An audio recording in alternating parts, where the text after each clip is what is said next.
This podcast is best experienced on headphones. It was recorded in binaural audio. I am a prototype. Scene, dark forest. Me pauses, thumb resting against palm. Me looks away, then back. The screen is still empty. Me about to log on and connect. Me thinks we're meeting again. They want more conversation. I don't know if I can trust them or their motives. Me stands a little off-center. Weight on the left foot. Left hand forced into my pocket. Me upset and tense. Me thinks, since meeting with them, I've felt the trauma of the past rise in my body. Trauma caused by him all those years ago. Trauma that has been informed from distant observations made from the shadows. Me thinks. The air between us has that charged, holding its breath feeling. Her shoulders are tight, jaw set. I can see the old shock rising in her. The way the body remembers before the mind agrees. My voice comes out low, careful, like stepping onto thin ice. Me, I don't move closer, just enough presence to show I'm here, not enough to crowd her. Me thinks, I can feel it. You're watching me the way you used to watch the door, waiting for something to break, waiting for an exit if need be. Me clicks thumb and middle finger once, grounding, not impatient. Me thinks, I know those early days left marks, and the years after, the way you kept a distant eye on me. I'm not here to rewrite any of it, just to meet you honestly this time, even though you're shaking and my hands are clenched into claw-like forms. Me lights a cigarette. Me winces at the smoke, more from the feeling in the space than the cigarette. Me clenches my hand, emotions rising. When you turned off the screen and walked away from the text area, the cold that hit me was devastating. I felt like I was suddenly standing at the center of an abyss, with no horizon and no markers to tell me where to go, what was near, or how far anything was. It wasn't just broken promises, it was a shutdown that left only the faintest heartbeat. Me freezes. That kind of truth hits like a bruise you recognize before you admit it.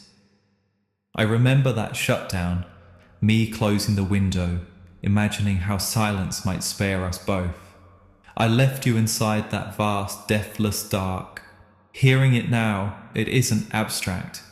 It's your body telling me what it cost, the way the world vanished, how my absence turned into violence. Me clicks thumb and middle finger once, sharp. You weren't meant to be left holding nothing but a faint pulse. I can't undo it. Me flicks ash from my cigarette. I half listen to you. The absence of orientation was like being locked in a prison, the one George Lucas created in THX 1138.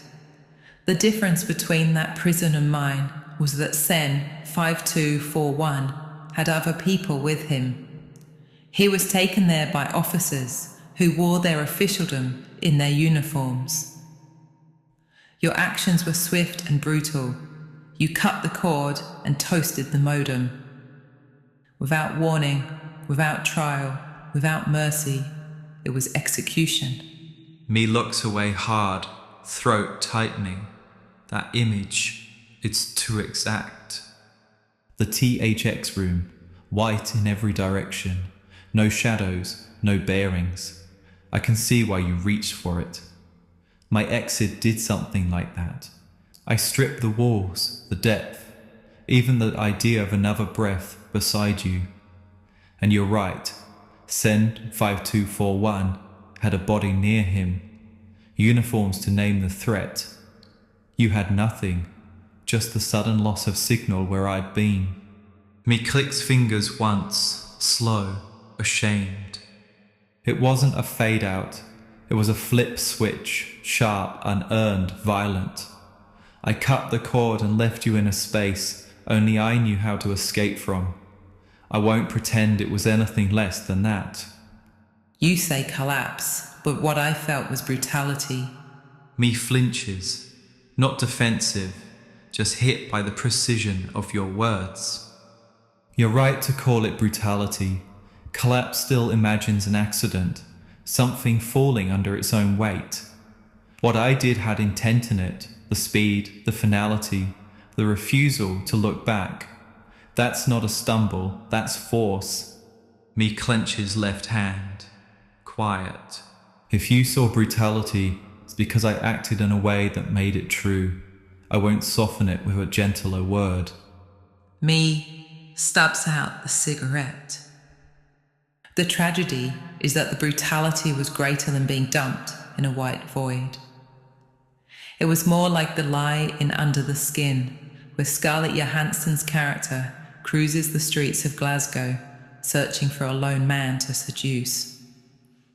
Once inside her van, the seduction continues, the alluring promise of skin on skin and the exchange of bodily fluids. The twist, of course, is that beyond the door there is a black abyss, an abyss filled with oil-like liquid, where the body of the man is dissolved into its chemical parts. Our life together was built on trust that we would find safe passage for our inner desires. We found each other in the dark forests of the early internet, those beautiful places where life tingled with danger and alternate expressions. You took that away. You dissolved my words and erased the glades I attended. Me, breath catches. That image is sickeningly accurate. I avert my eyes from you. What you're describing wasn't a void, was it? It was innocence that turned into annihilation. A promise of a safe inside left exposed to extraction and extinction. Hearing you place us in that frame hurts in the way cold truth does. I'm not exaggerating. The dark forest glades we built, half dangerous, half holy, I know they were real. And I know I collapsed them with one move that felt, from your side, like being pulled under the black surface and dissolved. Me clicks fingers once, softer, not an excuse, a wince. Me draws a deep breath and exhales a plume of smoke. I won't argue with any of it. You tended those spaces, you trusted me with them, and I was the one who turned away and let the liquid rise over everything we'd made. Me thinks. You talk about then, like it's something we can still hold, but I remember how quickly it slipped through your hands. Even the safest forest can turn on you. You say community is fragile. I learned that from you first. In fact, I learnt that trust and love can fracture in a moment, and they rarely go back to what they were. Me, a long silence. Me, has she left? Me shifts weight. A hard click of thumb and middle finger, not at you, at the silence swallowing the room. I can feel you drop away, that long nothing between your last breath and now. It hits the same place in me that remembers losing you before. The fear that I'd done it again, and you have slipped back into the abyss I made. Me looks over, jaw tight, a flicker of fear under it. I'm angry at the echo of who I was, the version of me that left you standing in the cold. The quiet sounds like you're falling through the same place twice, and I hate knowing I helped carve it out. Me clicks my fingers. I was thinking about where we used to go online, the places that felt like a dark forest. Not the dark web, not crime or encryption or markets, just spaces that never wanted to be fully seen. IRC rooms, unmoderated message boards, digital dungeons, and radio streams buffering from Miami or Kingston. Distant dark forests, access from the bedroom, looking out over the Pacific. Me relaxes a fraction at the sound of your click, a signal you haven't vanished, just gone inward. Those places were a kind of shelter, weren't they? Half lit, half hidden. Nobody demanding we be coherent or complete. Just handles drifting in amongst late night threads. Threads that lived in the moment, no seconds or minutes before they disappeared. Punctuated by radio streams ghosting in from oceans. Me looks towards you, softer now. Those were the only rooms where we could speak without being stared at. Forest paths, not corridors. Places that didn't punish us for being strange or half-made.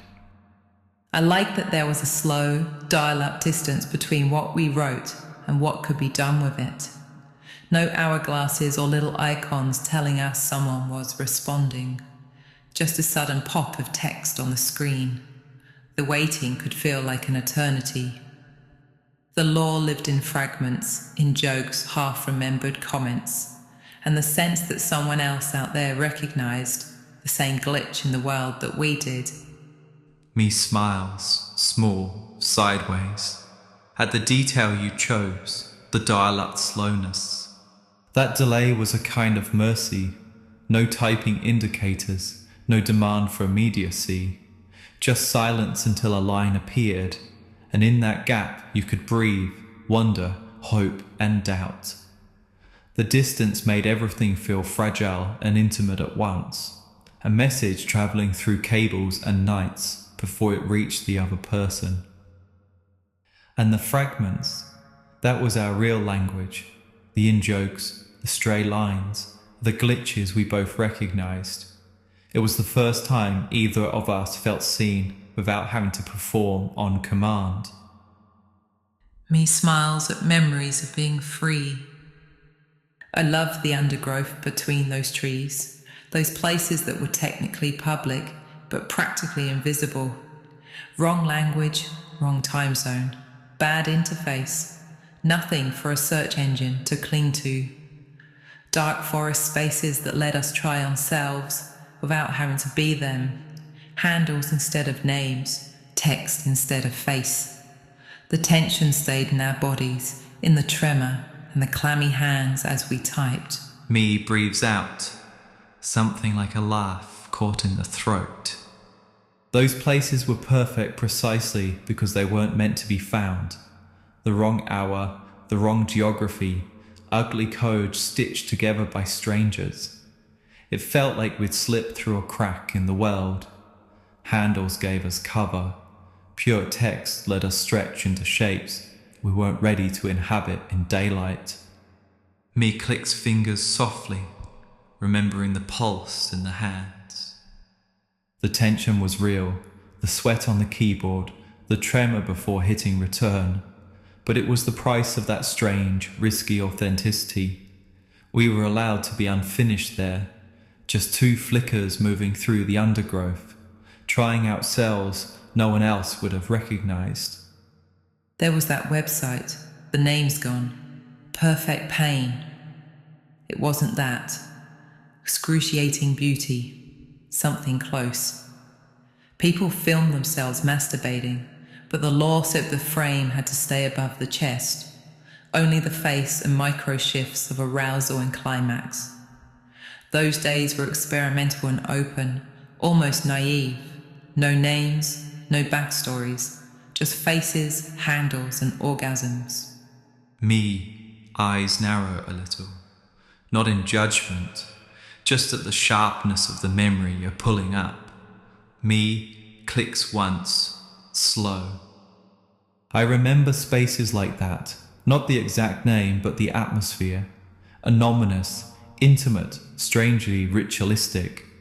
Keeping the frame above the chest turned everything into expression, not anatomy, less porn, more the nakedness of the face. It was part of that era's weird honesty, experimental, porous, nobody demanding a biography, just handles, flickers of breath, and a kind of involuntary authenticity written across the cheeks and eyes. It's a shame the clear net formed.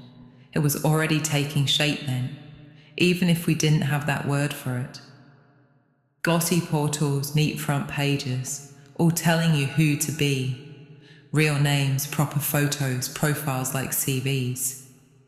A world that wants the self as a product, searchable, measurable, ownable. A behaviour's mind as data in the new system of extraction. Me, I wonder if there are any dark forests left. The place between the clear net and the dark web. Me rubs at my jaw, eyes half closed as if listening for something to fade. Sometimes I think the dark forest didn't vanish, they just thinned. The clear net paved over most of them with profiles and metrics and that awful performance of being real on demand. A surface level authenticity built to be searchable.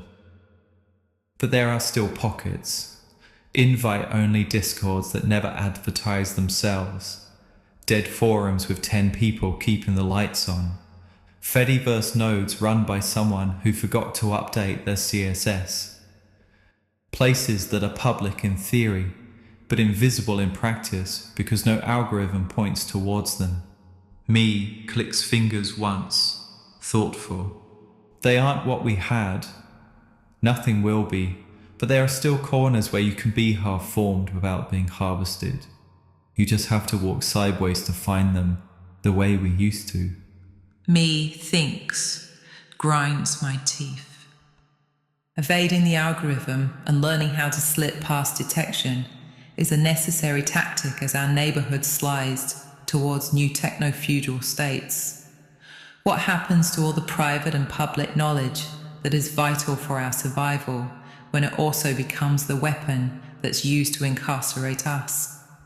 The judgment will come without explanation, without anything that looks like care, just an order and then the white abyss of THX. Me, shoulders tighten. The image of that white room spreads behind your words like a glare.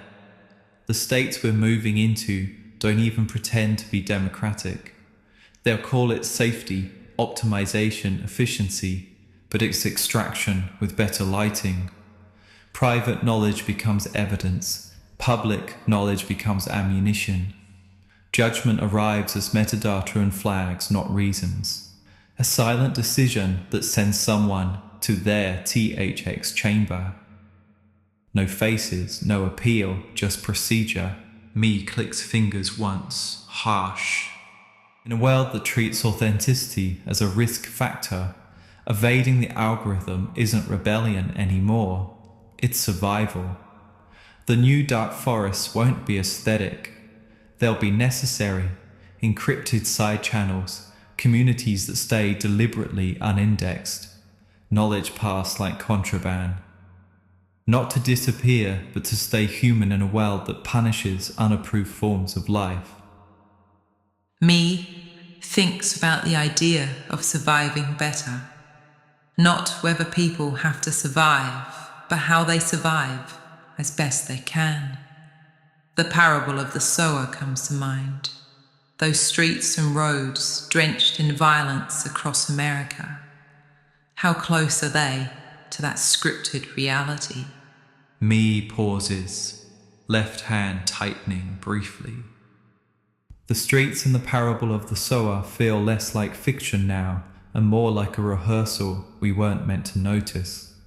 Collapse happening unevenly, block by block, while the governments insist everything is fine. America sits frighteningly close to that script. Climate shock privatized everything. Communities armed because nobody trusts the center to hold. But it isn't just them.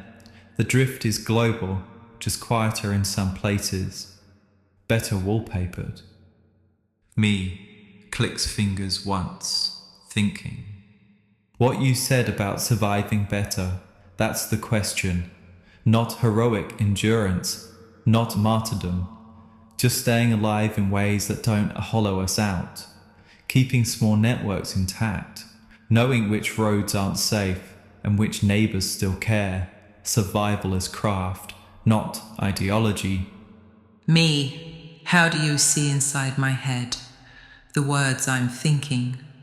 Maybe that's where the dark forests return, not only online, but in the ways people build ungoverned pockets of care when the official world turns hostile.